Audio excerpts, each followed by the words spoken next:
to attract new talent by reaching out to aspiring authors and provide helpful advice to everyone through these open discussions.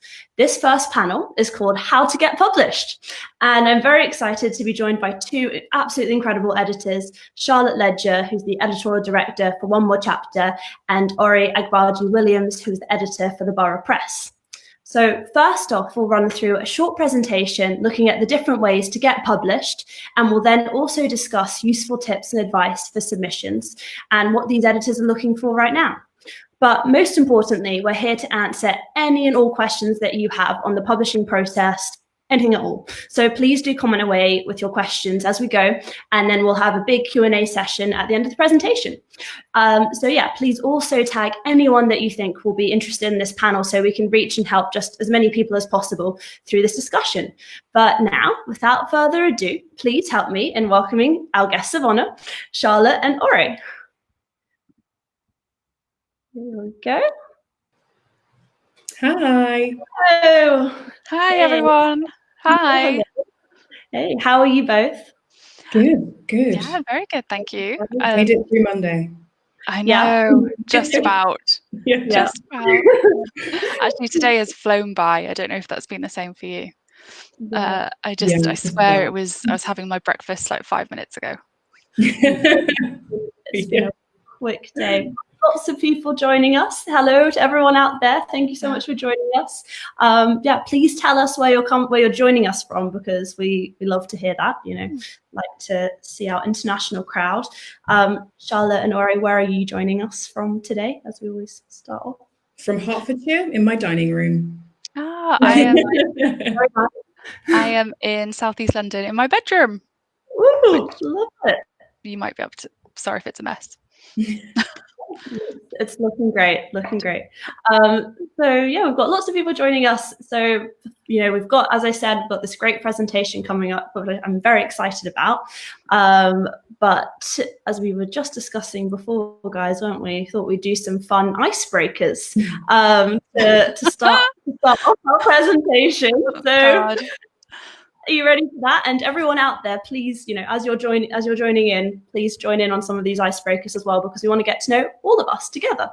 So my first question for you both is the one book you wish you wrote would be? Oh, that is a tough question. I know. Who would like to go first? I have a couple of answers, but I think I've just picked one. So up to you, Ori. Do you want to go first? Yeah, so it would probably be Stay With Me by Ayobami Adebayo, which I think was longlisted for the Women's Prize a few years ago. Anyone who's ever sat in an Afro-Caribbean hair shop before knows that sometimes you're waiting for a long time, up to 2 hours. And that is the book I sat and read while I was waiting for about 2 hours to get my hair done. And I raced through that book because it was just incredible. And I think she's such a beautiful storyteller. And I'm always looking out for, like, when is her next book coming out? So probably that. Amazing. Love that. Mine is probably a bit cliched, but The Lord of the Rings. Just think they're amazing. And the world building. And I wish I could invent a language myself and just live in that world. I think, I love them. Love that. Both good answers. Everyone out there, please tell us what your responses are too. I'll whiz through on to the next one. And that is the book character I'm most likely to be. What's the book character you're most likely to be, guys? I know why you've chosen this. Yeah, we discussed it beforehand. Yeah. Mine is Yorick Bernison from Philip Pullman's His Dark Materials trilogy, because I think it'd be awesome to be an armoured polar bear, and I love the cold, and I really want to live near the North Pole in the Arctic and see the Northern Lights. Oh, so there you go. That. What about you? Mine would be the protagonist from Every Day is for the Thief by Teju Cole, because all the things that protagonist encounters as he's sort of walking through Lagos, I think, are just hilarious. Plus, I haven't been to Nigeria in a little while, so it would be nice to go back and to just explore. Definitely. That's great. Everyone else, please let us know your thoughts. Paula, is that Betty in the background? I'm so sorry if she's squeaking. Genuinely not planned. She was asleep 5 minutes ago and I thought I would escape. Sorry guys, let me just take this off her. So sweet. Yeah, so everyone, if you haven't caught our One More Chapter live before, Betty is Charlotte's dog, and she often sometimes joins in on the Facebook lives too, which we love. We've had a run where she's been very quiet, and tonight of all nights, she's just decided she'd get her squeaky toy. Amazing. That's all right. We can keep it going. So my next annoying. I'm sorry. Okay. God. Oh, Betty. It's a badger. It's a we removed the badger, guys. It's all right. So what is the book that you'll never read again? That is really easy for me, but it's not because I hate the book, but it's because that book was so devastating. I had to queue up funny videos to read, to look at after it, because I knew I was going to be emotional, and that's A Little Life. Because that's just one of those books that literally devastates your entire soul, and I didn't think I could read it again. I've kept it so that people come when they come to my house, they can see that I've read it, and they'll be like, "I'm very sorry, I've read this book," but I'm not going to read it again. Mine is actually because I hated it, and I'm really sorry to anyone who loves it. But it's Tess of the D'Urbervilles by Thomas Hardy that I had to do at school, and I just thought it was awful. No offense, Thomas Hardy and anyone else who loves it, but she has no, like, as a character, she's so passive. She has no power. All these men are just jerks to her. It's just very sad, and she dies in the end. It's just miserable. It's just one miserable thing after another. And that angel was supposed to be like, oh, Angel's the best. He's so lovely, and he's an absolute. I probably shouldn't swear actually, because it's not very nice in the end. He's not very nice. And she just, it's just awful how she's written. She has no power, and things just happen to her. And I'm sure there's a point in all of that, but not for me. Sorry. Well, I probably offended a load of people. Saying that's great, but Claire, unsurprisingly, is saying no. Oh, Claire! No, Claire! No. Oh, funny.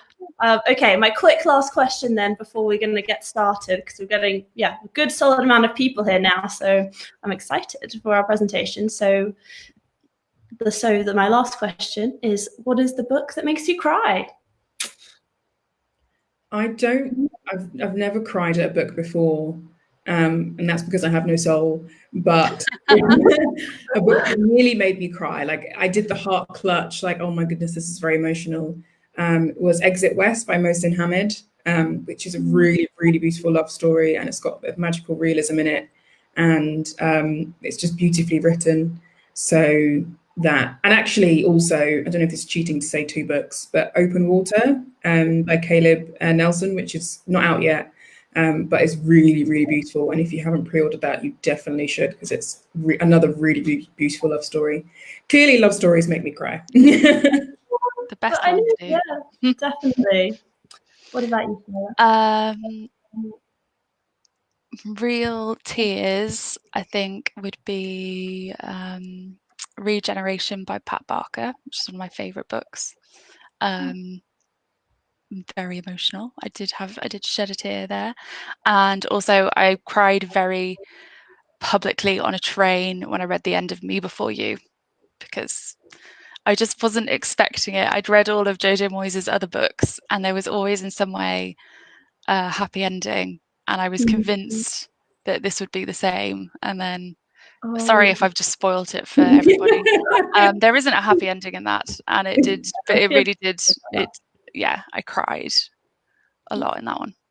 Oh, well, yeah. What about you, Mel? Which character do you want to be? I don't just see it I was like, I know you think you can get out of these questions. I'm here to ask you the questions. You're my guess.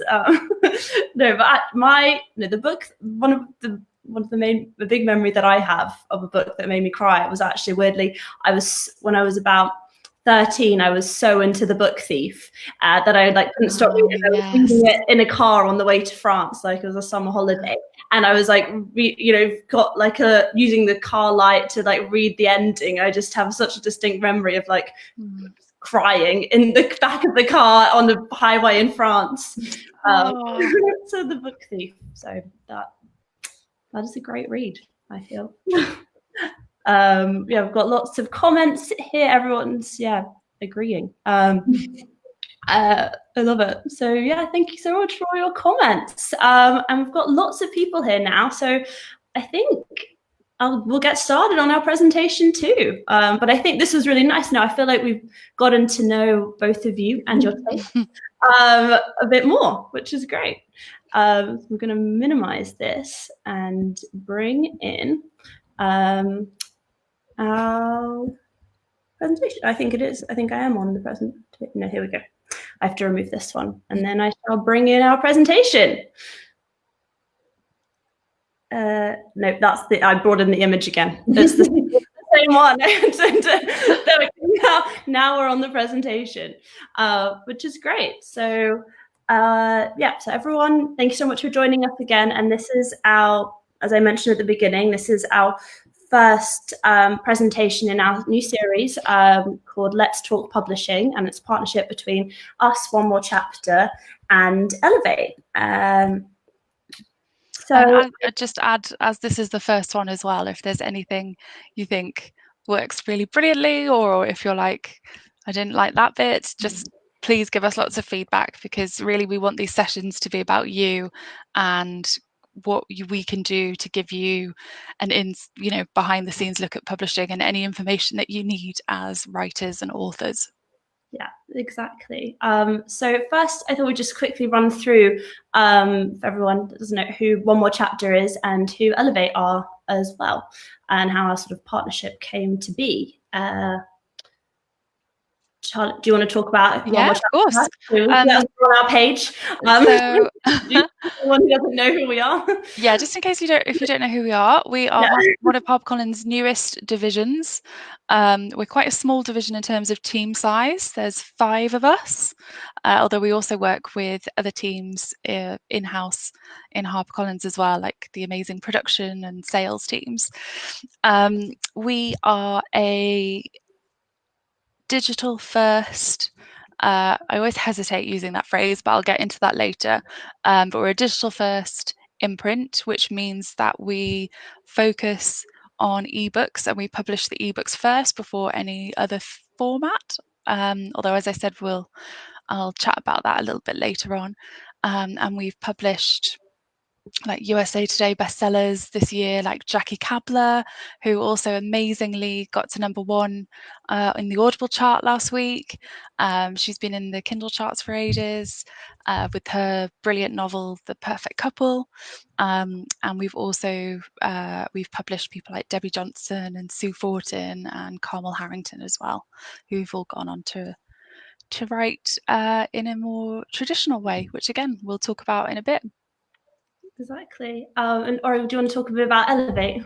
Yeah, so Elevate was founded by Amara Issa and Georgina Ugan, who are both employees at HarperCollins. Amara works as a trade marketing manager and Georgina works as a digital sales manager. And they sort of came up with the idea for Elevate out of a mentoring scheme for Black, Asian, minority ethnic employees that was started by Simon Dowson Collins, who is the legal counsel for HarperCollins and who sits on the executive board. And that was such a great space for us to all talk and meet and talk about our experiences. And so Georgina and Amara came up with the idea for Elevate as like a really nice sort of safe space for people to talk about their experiences and also how we can contribute to the diversity of the company and furthering that diversity in terms of our content and our staff. And it's great. And so I'm one of the members of the committee of Elevate. So it's honestly been really fun and it's great to meet so many new people and just talk and share experiences and things like that. So we're 2 years old now, I think, unless I'm making that up. I'm pretty sure we're 2 years old. I'm terrible for not doing that and being on the committee, but I think we're 2 years old. Amazing. Yeah, so exactly, this is about, this is why I think we make such a great team. We're now creating this new series together, and I'm really excited to just have all these conversations and help all of you guys tuning in right now out there to understand publishing a bit more. So I'll now click on to our next slide.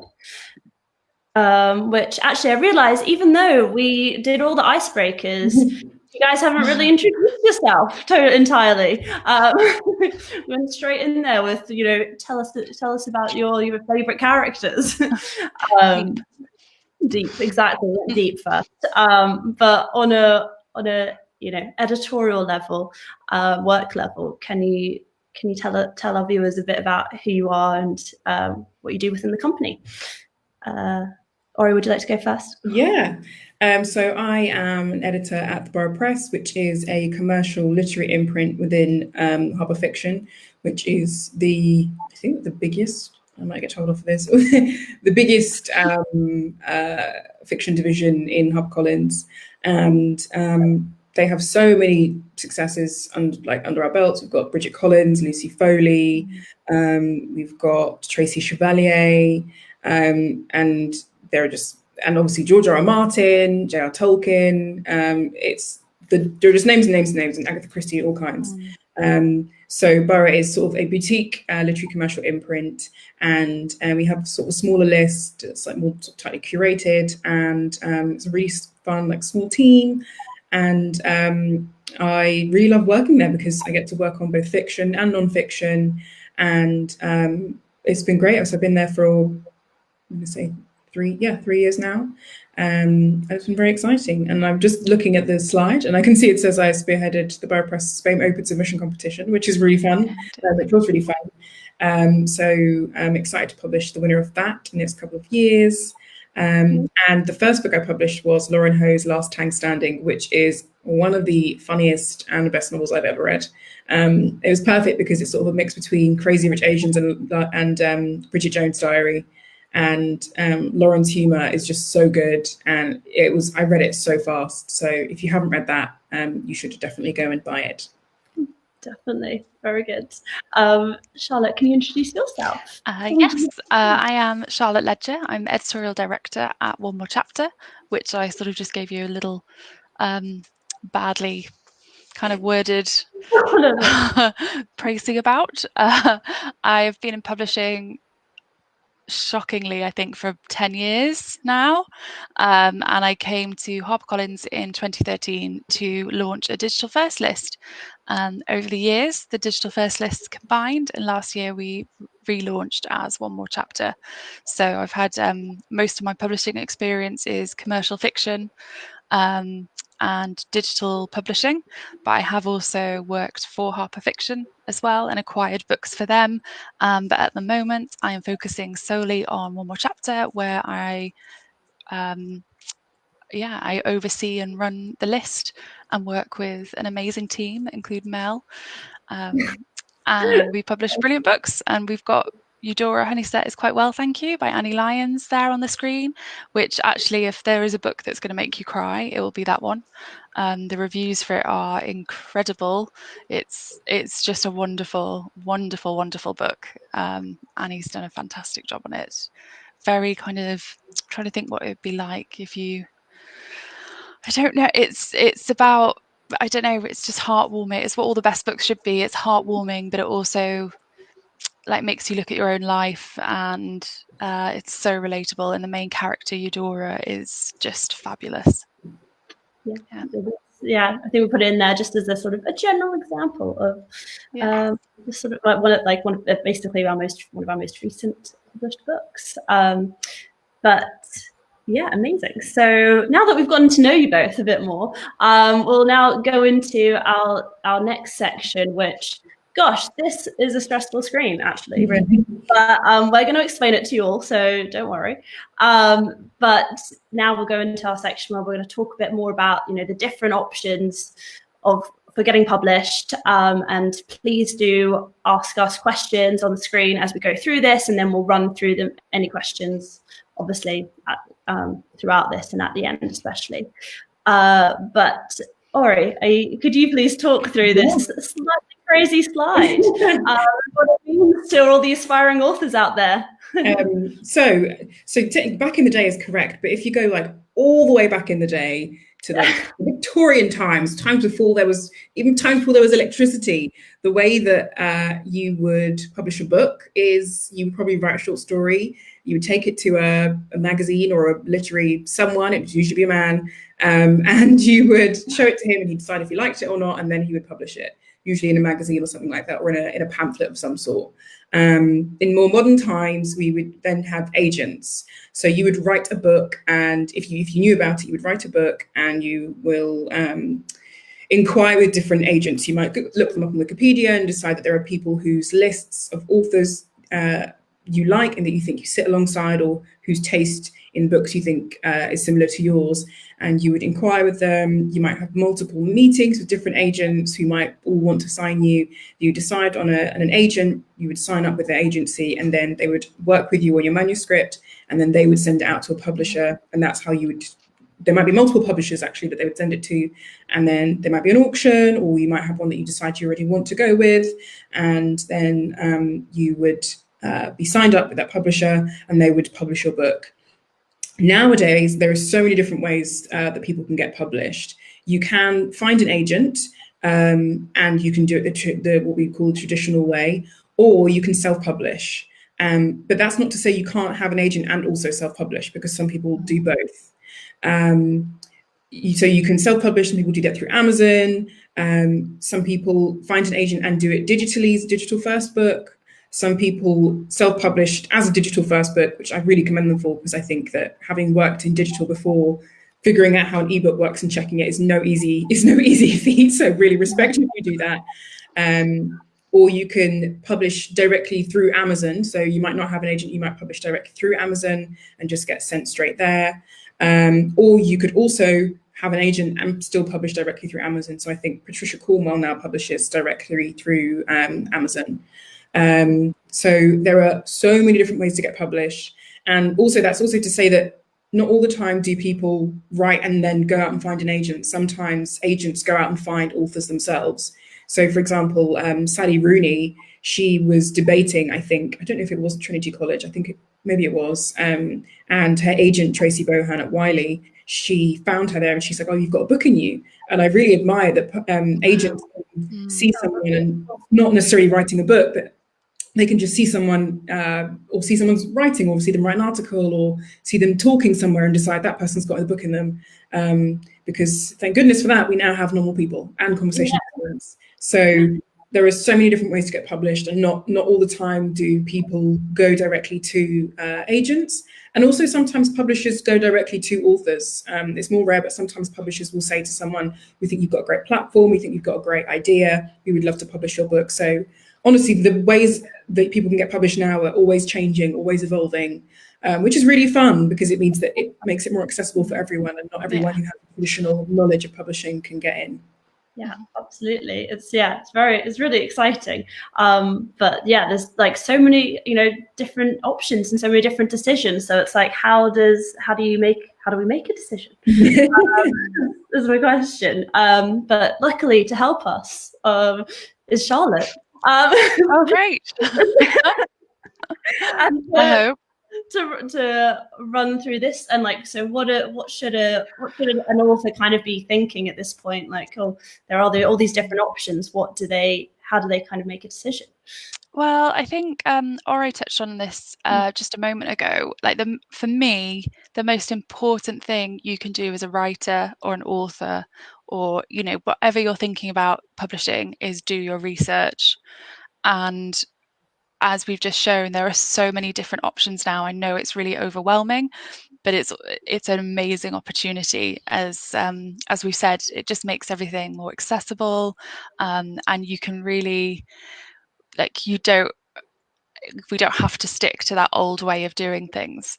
I think someone's just asked if we can make the screen bigger, please, Mel. So I thought that would be quite useful to know. Sadly, this is kind of as big as it gets, because otherwise the frame format doesn't work for it. But we'll circulate this presentation at we'll comment to link to the presentation on the Facebook comments here afterwards, so you can then run through it again. Great, thanks, Val. But first of all, I think you need to ask yourself, what is it you're looking for as an author? Why do you want to write? We've got a few options on the screen. So is it for awards and praise and recognition? Do you want to write because you want to make money? Which I think some of these are very obvious, and most people will be thinking, well, surely it's all of them. Is it fame? Is it to inspire? This all has, if you can really think about what it is that is going to make you tick and why you want to keep writing, because that's definitely going to have a impact and an influence on which route you're going to take. So for instance, if you want to see your book on a shelf in a supermarket, then that will dictate which option you want to go with, because not every option you have will end up with your book on a supermarket shelf. If you want to sell lots and lots of books, there are different ways. You have to think about what format do you want to sell. Does it matter what kind of book? Is it an ebook and you can sell hundreds of thousands of ebooks? Is that going to be, is that what you want? All these decisions and choices and how you feel really will influence the route you need to go, because there are so many different kinds, but they all offer different things, which is what I think we're going to go into next. Yeah, exactly. So I know that actually saying that I can't make it, but I might be able to if I disappear a few of us off the screen. Oh yes, okay, you can disappear me, don't worry. So I'm going to, so Ori is going to talk through this next slide. So I'll disappear, after disappear Charlotte myself. Ori, you won't be able to hear me if I speak, but I can hear you, and then I'll know when you're done and I can bring us on to the next slide. So let me try that now. Here we go. Okay, so with what we would call the traditional publishing contract, what usually happens is that you are, in this sense, we call traditional, represented by an agent. And the way I like to describe the process of who's who in that scenario is that you as the writer, you create the book. And when you are writing a book and you're sending it out to agents, you are the advocate for that book in the outside world. Once you sign with an agent, that agent is then an advocate for your book, both within the publishing industry and the outside world. Then once you've got a publishing contract, your editor is the advocate for your book within the company to the wider industry and the outside world. So you think about the different advocates that you've got for your book, including yourself. And the plus side of getting an agent is that they understand and have a better knowledge of royalties and bonuses and discounts and all those kinds of things, and making sure that you get the best possible deal. Some publishing houses will have certain deals with certain literary agencies, but ultimately it depends on the book and what kind of book it is. So it really depends on what kind of book you're writing and who your agent is and their knowledge of royalties and that whole system. And the other really great thing actually about having, which is not necessarily, it doesn't mean that it's not good in other terms, but with the traditional route in getting an agent and getting it through to a publisher in that sense, is that you usually have a really big supportive team behind you. That's not to say that if you don't go this route, you won't have a big supportive team behind you. Big supportive teams come in different shapes and sizes and in different forms, but the idea of having a big publisher, particularly one that has really great market knowledge, really good experience, is able to advocate for you to different retailers, get you really good slots. And so when I'm thinking about slots, I'm thinking about when you see a book in Waterstones that's discounted, that's a really good slot that they've got for you. Or if they've got you a discount in Sainsbury's, so you sit in Sainsbury's on a discounted shelf, that's a really good slot that they've got for you, a good retail slot. So having those different teams and marketing teams who are able to reach people and who have contacts and publicists who are able to get you really good publicity, whether that's an interview in a magazine or a newspaper, it's always really good to have those people behind you, so who have that knowledge and experience and can use that experience to help publicize and publish your book.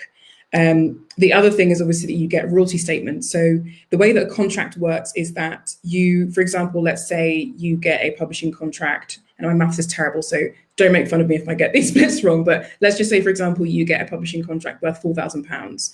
You will, 9 times out of 10 in that contract, that means you'll get £1,000 when you sign the contract. You'll get another £1,000 when you deliver the manuscript for the book. Then you'll get another £1,000 when the hardback, if you do a hardback and paperback, when the hardback comes out, and then you'll get another £1,000 when the paperback comes out.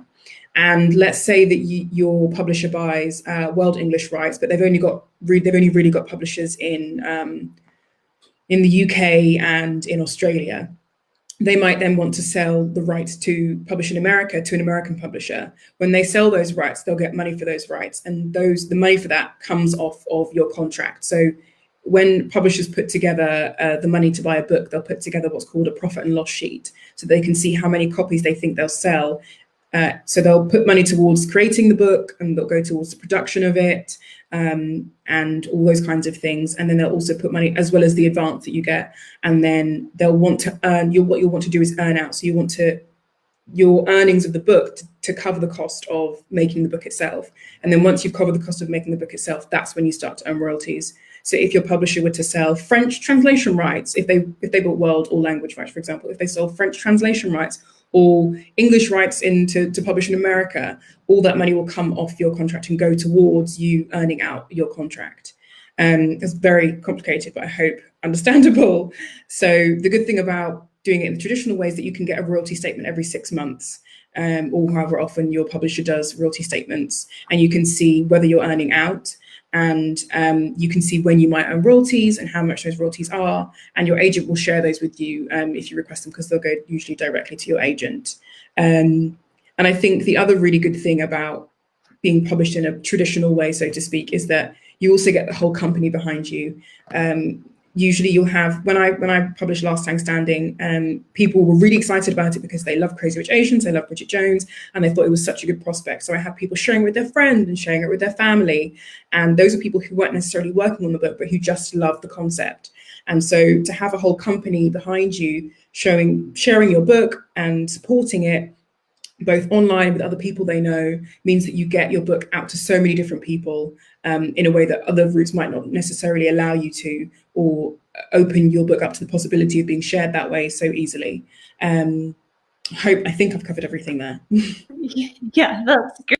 We might pause for a sec. Anyway, some people were like saying that they enjoyed the screen the other way, so it's a difficult one. Maybe whilst when Charlotte does her next slide on now the other options for publishing, we'll do the same thing again, and then we'll bring us all back again on the screen after that. But I think that was just an amazing overview of the sort of traditional contract, traditional route to market. Thank you so much for that, Ori. So I'll now take us to the next slide. So again, disappear myself and Ori away, and then Charlotte will be on the screen. Right, so I'm going to talk to you about what people in publishing call digital first.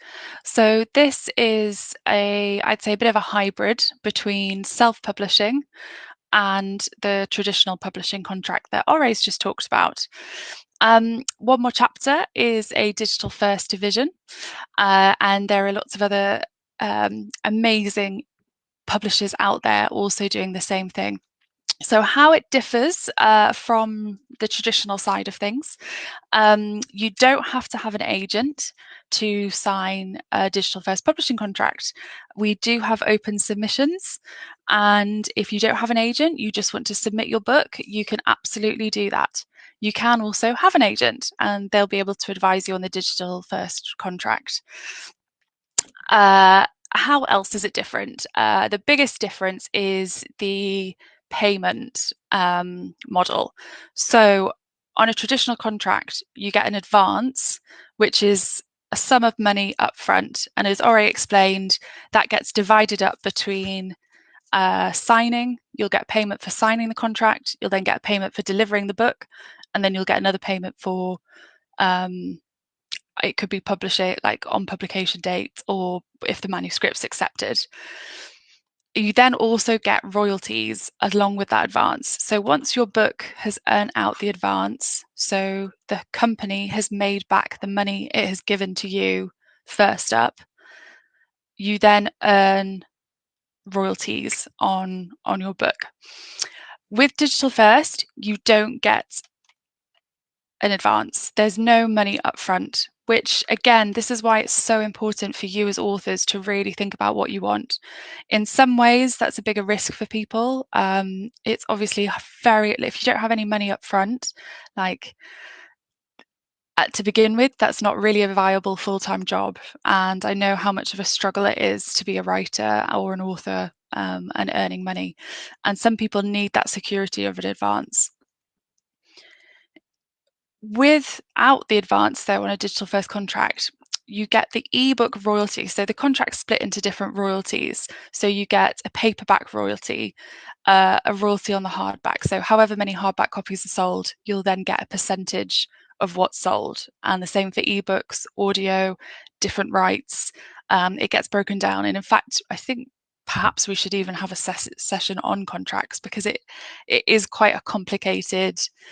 For anyone who is a complete outsider to publishing, you just get, all these different royalties, all these things you can get royalties on, all these different territories. It can be a bit of a minefield. But for now, if we're talking about digital first, we'll keep it simple. You don't get the advance, but what you do get offered is a higher royalty rate on the ebook royalty. So this will differ between the different publishers, digital first publishers. So for instance, Bookature might have a different royalty rate to us here at One More Chapter, which will again be different to Boldwood. And again, some will be similar and some won't be. But what that means is you're not getting that advance, but any ebooks you sell, and bear in mind now the state of the market, like one of the reasons why digital first came about was because Kindle was taking off, ebooks were taking off, Amazon was selling, people were looking at a different format. You weren't just going to the supermarket to buy a paperback or a hardback. People could get Kindles and e-readers and download copies, whichever book you want for 99p or more. The market really changed.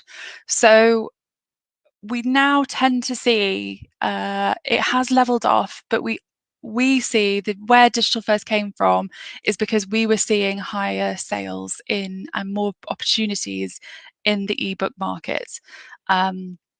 And this now applies to audio as well, as we're seeing a growth in audio. And having that higher royalty rate on your ebook, if you have a book and you're going to sell, it's in paperback, it's in ebook, it's in audio, and the most copies you sell is in ebook, a digital first contract reflects that. So you'll get paid more for your ebooks. Whereas on a traditional contract, where again, traditionally the first format would be a paperback or a hardback through a retailer or a supermarket, ideally you want, the paperback format, that's going to be the strongest format. So what you'd end up doing is you'd get an advance and then you get a lower royalty rate on your ebooks.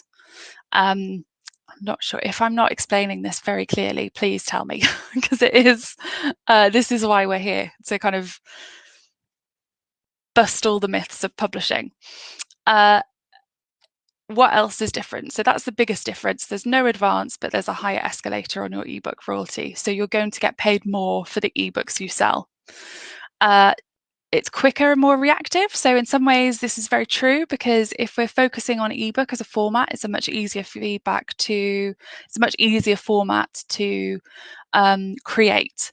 So with a physical copy, you've got to you do all the editing and that side of the process, and then you end up at the printers, and that takes time, and also costs involved with printing the copies. With an ebook, it's all done on your laptop. It's fantastic. There's some amazing software as well out there where you can do it yourself in like 5 minutes, maybe not 5 minutes, but it's very quick. It's very easy to do. We don't have to have the kind of long print dates that other publishers have to have.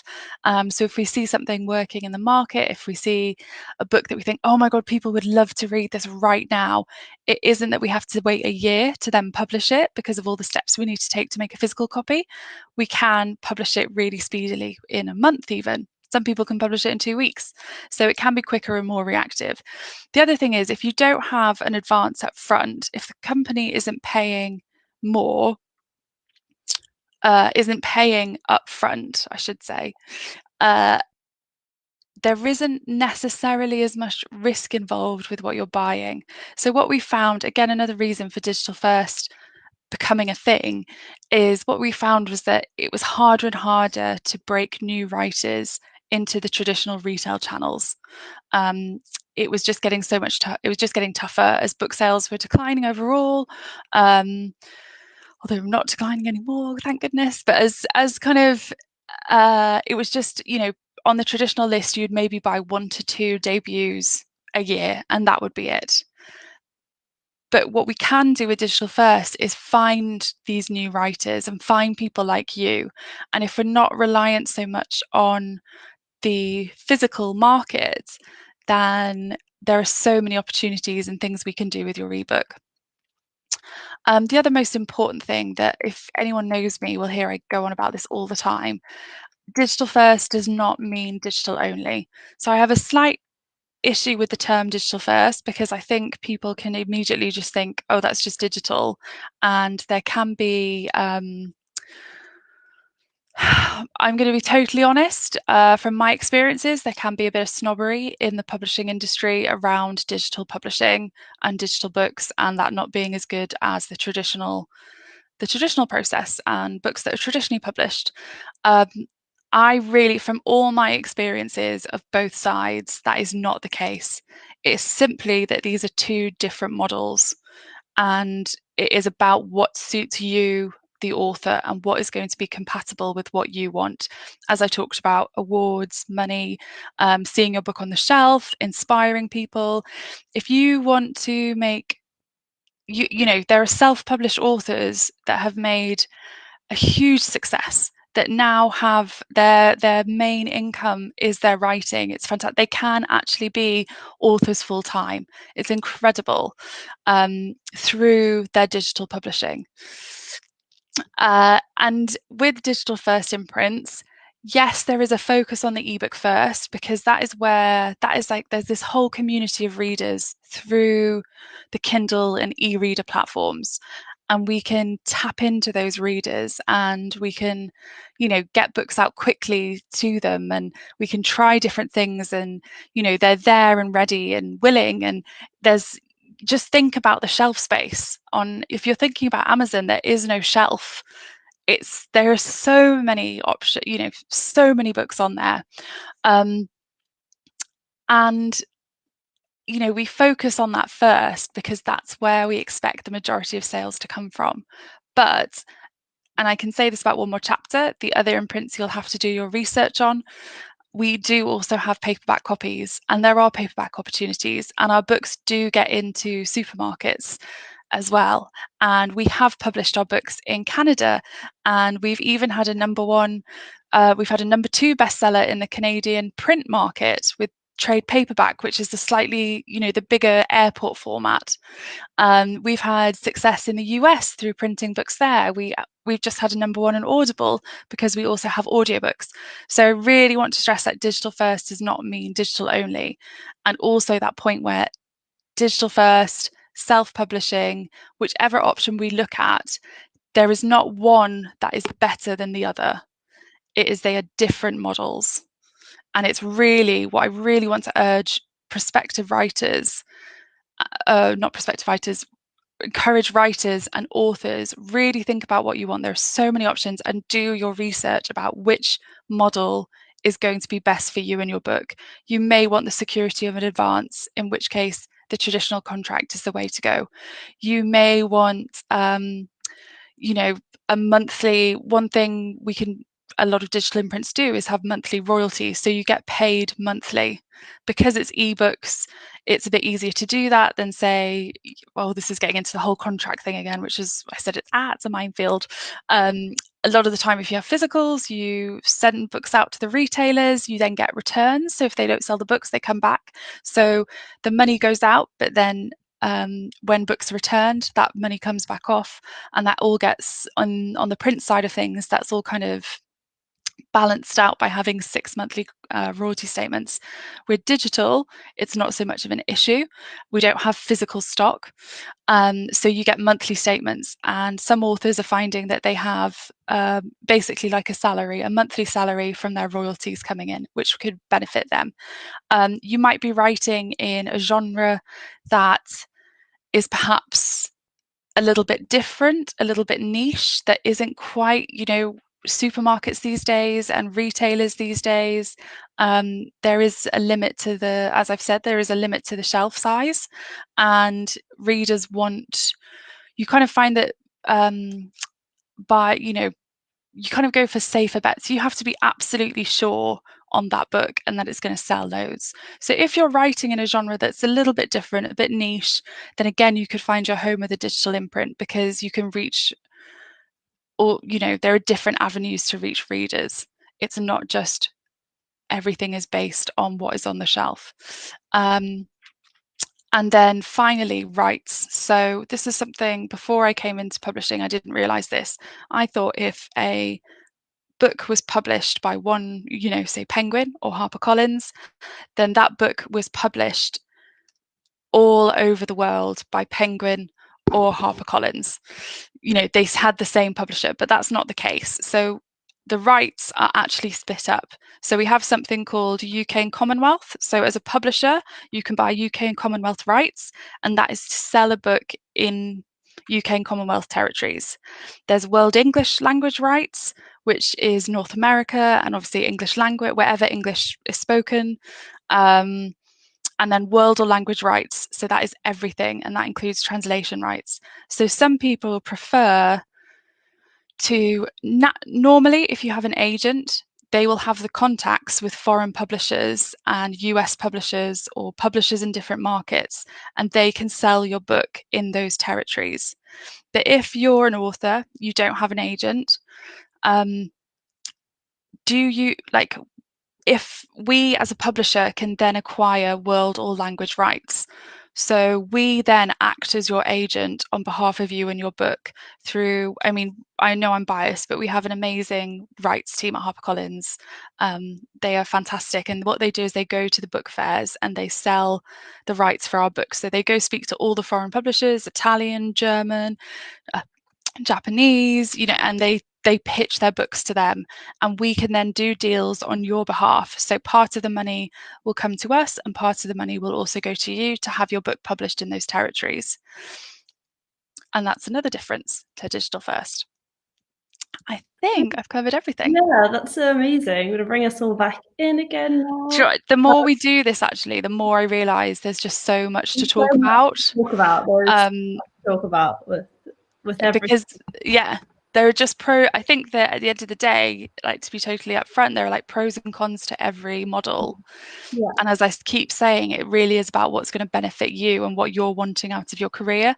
So one of the reasons why I want to do this is so you know as much as possible, so you can make the informed decisions. Because there's just so much to talk about now, and so many different routes. Absolutely.